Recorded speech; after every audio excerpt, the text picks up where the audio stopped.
Trying my best to keep from tearing the skin off my bones. Don't you know I'm blue? 31. Είμαστε γνώστες των κτηριακών. Σε όλη αυτή την κόμμα.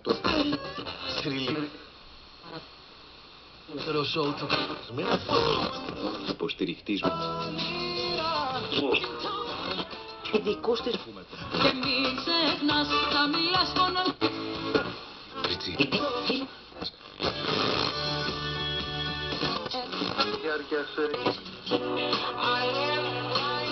Μανιάξε μας. Έρευνα της κατάστασης που επικρατεί στα νοσοκομεία.